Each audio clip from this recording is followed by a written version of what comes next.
held in 1962 was a more ambitious dialogue that resulted in the establishment of a bicameral legislature comprising a lower house, House of Representatives, and an upper house, the Senate, with members elected by universal adult suffrage, as well as 7 regional assemblies, known then as Majimbo, to ensure maximum decentralization of government. February 63, an agreement for Kenya's independence was reached and came into effect on June 1st, 1963, a day we celebrate today as our Madaraka, or self-determinatives, from 8 electoral areas, with the first elections held in March 1957. The Lennox-Boyd Constitution, which increased African seats by 6 and provided for 12 specially elected members to be chosen by LegCo, was closely followed by the 1960 Lancaster House Constitutional Conference, which increased LegCo seats to 65, set aside 33 for Africans. Does this ring a bell, ladies and gentlemen? We're still wrestling with the Supreme Court advisory on ability to bring into operationalize the 2/3 gender rule. Lancaster II, held in 1962, was a more ambitious dialogue that resulted in the establishment of a bicameral legislature comprising a lower house, House of Representatives, and an upper house, the Senate, with members elected by universal adult suffrage, as well as 7 regional assemblies, known then as Majimbo, to ensure maximum decentralization of government powers. During the 3rd and final Lancaster House Constitutional Review Conference in February 63, an agreement for Kenya's independence was reached and came into effect on June 1st, 1963, a day we celebrate today as our Madaraka, or Self-Determination Day. 6 months later, the Union Jack was lowered for the last time on Kenyan soil at midnight on December 12, 1963, at Uhuru Gardens, Nairobi, to great jubilation, and then the colors of our national flag unveiled. The dream of a free and independent nation was realized after 58 years of agonizingly acrimonious, ego-bruising, and time-consuming national dialogue between European settlers, Africans, Asians, Arabs, and the British government.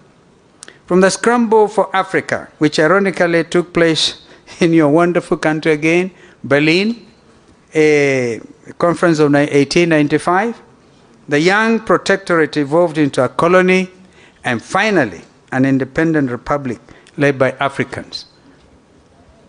It is critical for this distinguished gathering to reflect on our history, even as the younger ones, the youth budge. 70% of you in this room are aged below 40, in fact 35. So we do these things in order to pass it over to you, so you know where we have come from.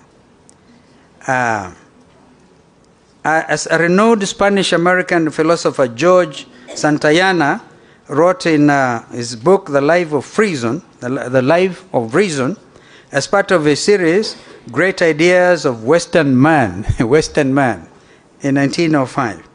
I quote, "Those who cannot remember the past are condemned to repeat it." We should never repeat colonialism in our country. And Mr. Julius Malema is in town. He speaks with such passion about these things. Kenya's foundation has generally remained stable. But over time, political developments, including 24 amendments to the Independence Constitution, seriously undermined both our socio-economic and democratic processes. This included the dissolution of the 7 Majimbos and the unification of the 2 houses to form the unicameral legislature in 1966, with a lot of serious political ramifications. A proclamation of a de jure one-party state by the National Assembly in 1982 crowned it all. Autocratic rule, ethnic favoritism, and ethnic violence, particularly in the provinces of Nairobi, Coast, and the Rift Valley, and pervasive, indeed, systematic corruption. With the repeal of Section 2A of our country's constitution in 1991, Kenya entered a new phase of dialogue that culminated in the return to multipartyism in 1992. At that conference, actually, I was the master of ceremony when we decided to repeal. Mzee Moi said, he was amazing. He was such a mobilizer. He got all of us to say, we don't want any amendment, anything. And then he himself stood up and said, we must accept it. 6 years later, in November 1997, the minimum reforms package through the Interparliamentary Group, famously known as IPPG, carried out parliamentary reforms that included amending Public Order Act, Cap 56, to facilitate freedom of assembly, amending Section 33 of the Constitution so that the nomination of members of Parliament was based on party strength and including the opposition's voice in the electoral body's makeup, the IEBC. This had hitherto been the president's exclusive prerogative. The historic victory of the National Rainbow Coalition, and my brother and I were key in this in the general election of December 2002, as well as equally significant concession of defeat by the presidential candidate of the ruling party, then our brother Uhuru Muigai Kenyatta, were, in my opinion, promissory products of the IPPG dialogue. I find it noteworthy that Kenyans were voted at the time the world's most optimistic people before and during the election.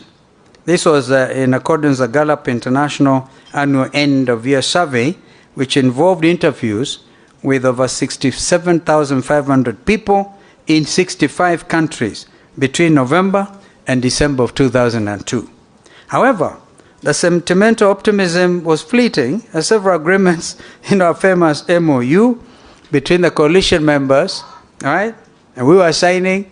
My brother Raila and I were on the rainbow side, and Mudawari, the late George Saitoti, and then Kibaki and Malwa, and you know that famous thing. Had that MOU document been respected, this country would have grown in leaps and bounds, would have avoided the outcome of the 2000 elections, for example. Was, following a High Court ruling, the recommendations made the Constitution of Kenya Review Commission, the CKRC, during the Bomas Constitutional Conference process, which favored a parliamentary system, were discarded. As a result, the public and a section of government officials became dissatisfied with the Mwai Kibaki administration. In a referendum held on November 21, 2005, Kenyans in 7 out of the 8 provinces overwhelmingly rejected the government-sponsored proposed new constitution. We then used to refer to it as the Kilifi draft, and we used to blame Attorney General Emeritus Amos Wako for that product. My brother Raila and I, again, were in the forefront in opposing it, and then the birth of the Orange Movement. Susan, you remember, that's how you came in now, when the country was divided between bananas and oranges. Over 1,200 Kenyans lost their lives in less than a month following the announcement of the results of 2007 presidential election, where my brother and Kibaki were tough contenders. I was among them. I used to say nitapita katikati yao. Remember? I looked at these two giants, and I looked at myself and said, this David fellow, yeah, Kibaki huyu, Raila huyu, nitapita hapo katikati. And actually, to some extent, I did, because because that is how I was able to hold the two of them again. I became the nexus. I became the gum when the country was falling apart. It is particularly noteworthy that my party then, the Orange Democratic Movement Kenya, I used to say, between me and Raila, we didn't even know how to divide the oranges. Because he kept a whole orange, and I kept an orange and a half. So, my own party then that time, ODM Kenya, negotiated a post-electoral agreement with President Kibaki's PNU that helped stop the violence, at least, before my brother was brought on board by Kofi Annan. And you know, that was a serious conflict. That is what gave rise to Kenyan leaders going to The Hague. And you know them. And sometimes blame the wrong people. I've heard some of them blame Raila. And it's not right at all. I undertook an impossible task of trying to convince the United Nations Security Council to allow us to have Kenyan leaders tried here. And then Kenyans overwhelmingly through local radio stations used to say, don't be vague, go to The Hague. So, under the auspices of Kenya National Dialogue and Reconciliation Committee, Dr. Kofi Annan, the late brother and a real Pan-Africanist, the chairman of the panel of eminent African personalities, was tasked by the international community and, of course, the African leadership to help to resolve that political crisis. And on February 1st, 2008, he brought the late Mwai Kibaki and our brother Raila Odinga to the negotiating table, and where the 4 agenda items were agreed upon, namely, Agenda 1, immediate action to stop the violence and restore fundamental rights and liberties. Agenda item number 2, immediate measures to address the humanitarian crisis and promote healing and reconciliation. Agenda item number 3, how to overcome the political crisis. And agenda item number 4, addressing the long-term issues, including undertaking constitutional, legal, and institutional reforms, land reform, tackling poverty and inequality, as well as combating regional development imbalances, tackling unemployment, particularly among the youth, consolidating national cohesion and unity, and addressing transparency, accountability, and impunity. That was a major agenda, and it was, to a large extent, achieved, except for agenda item number 4. And I must move faster. Agendas 1, 2, and 3 were faithfully carried out. And on February 28, 2008, President Kibaki and Right Honorable Odinga signed the agreement on the principles of partnership of the coalition government. In part, the preamble affirmed, I quote, there must be real power sharing to move the country forward and begin the healing and the reconciliation process. With this agreement, we are stepping forward together as political leaders to overcome the current crisis and set the country on a new path. This agreement is designed to create an environment conducive to such a partnership and to build mutual trust and confidence. We have agreed to enact the National Accord and Reconciliation Act, end of the quote, signed by the 2 leaders. Following the passage of the Kenya Constitution Review Act 2008, Kenya Constitution Amendment Act 2008 by Parliament, the process of drafting a new constitution, detailed in Agenda 4, began. 2 years later, and through a people-driven national dialogue, the Constitution of Kenya 2010 was finally promulgated to widespread acclaim at home, regionally, and internationally. Even though this living document is acknowledged as one of Africa's most progressive constitutions, there are still some aspects of its composition that, in its 13th year of existence, require serious deliberation. We in the Azimio la Umoja One Kenya coalition hold the view that we cannot transform our beloved nation if we do not fundamentally address those Agenda 4 issues of 2008 and those concerns that we have outlined in the National Dialogue Committee, which have christened NADCO, and which I'm happily, as fate would have it, a co-chair.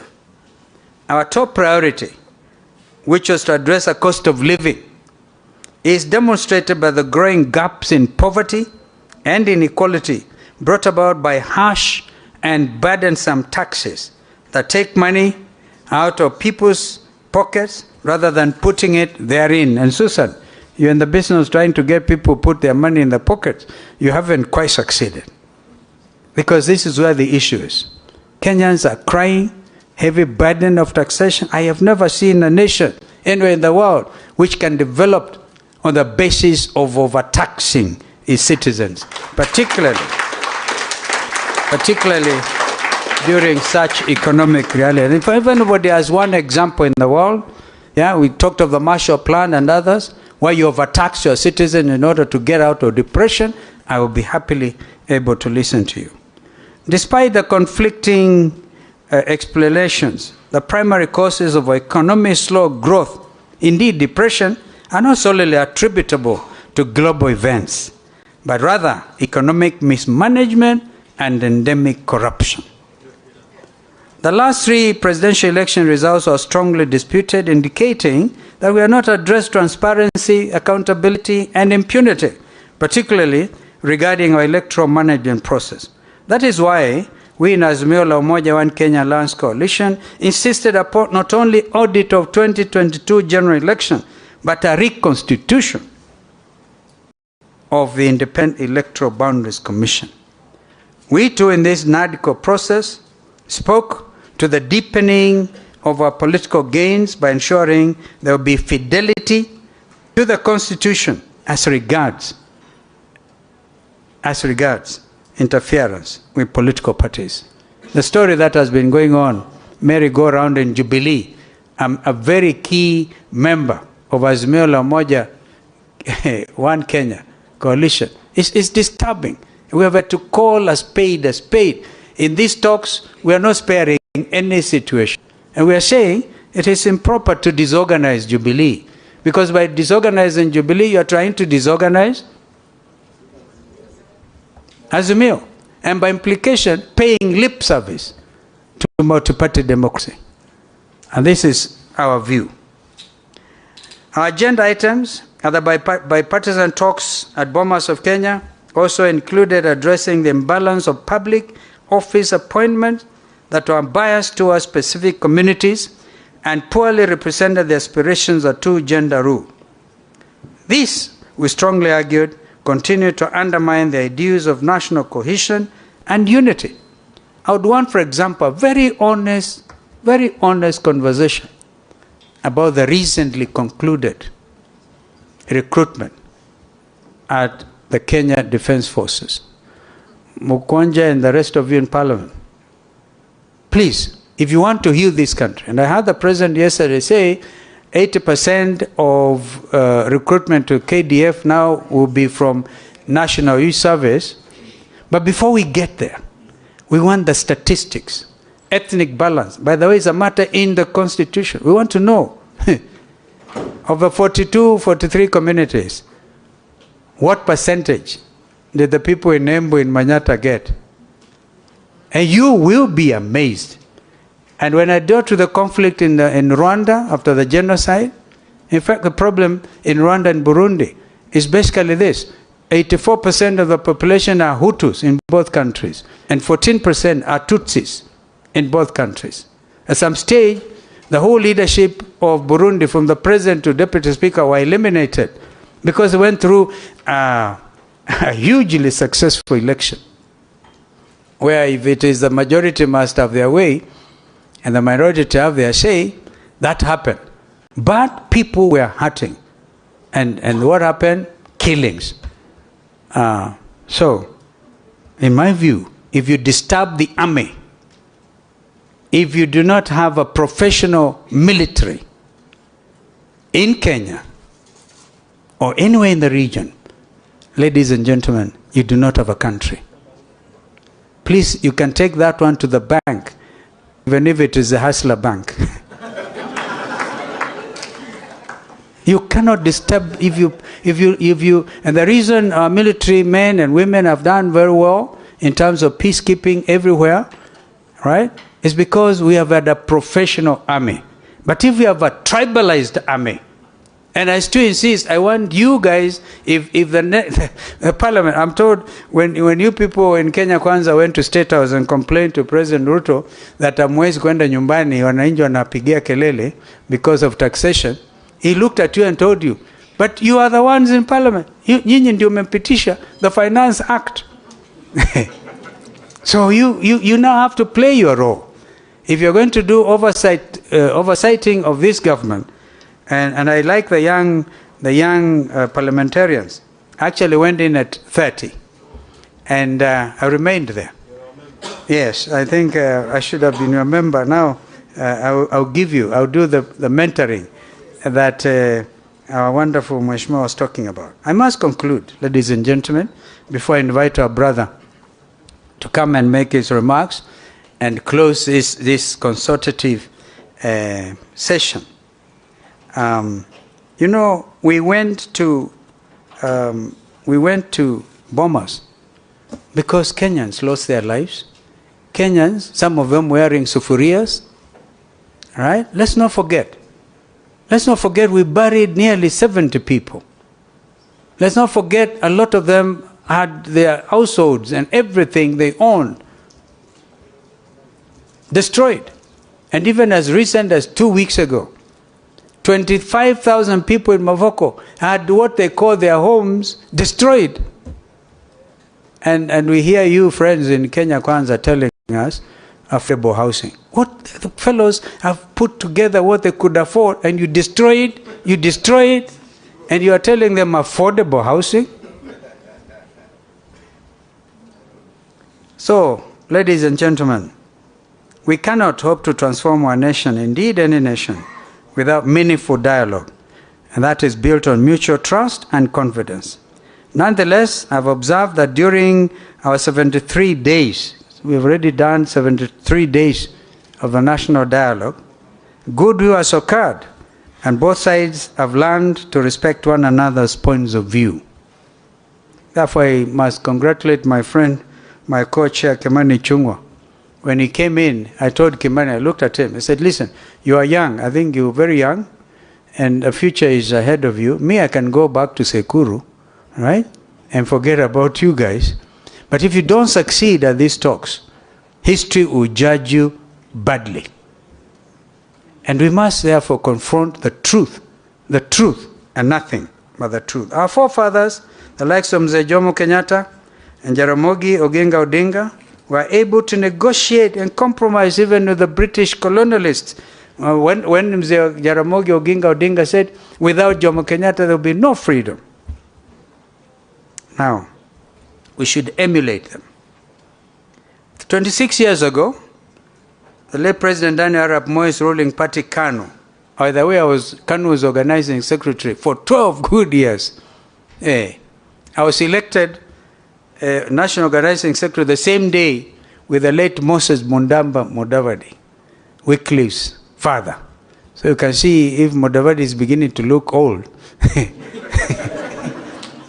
I started it with his late father. That is a beauty. When you are young, you see it all. And I therefore can pass this information, this wisdom, sometimes lack of it, depending on how you look at it, to the younger leaders. Mzee Moi then was able to accommodate dialogue. After the violence that followed 2007 elections and almost tore our nation apart, Mzee Kibaki, our brother Raila, and indeed myself, with our respective coalitions, were able to come together and work on creating a durable new constitution. Our history is replete with examples of transformative national dialogue for the betterment of all Kenyans. We at Azimio la Umoja One Kenya Alliance Coalition remain optimistic that these bipartisan talks, which should conclude with a report handed to both my friend William Ruto and my brother here on November 22nd. We are very clear. We don't want to stay there for longer than is necessary. And some of them say we are paid huge sums of money. I have not seen a cent. I'm giving my time and my everything to my country so that these things can succeed.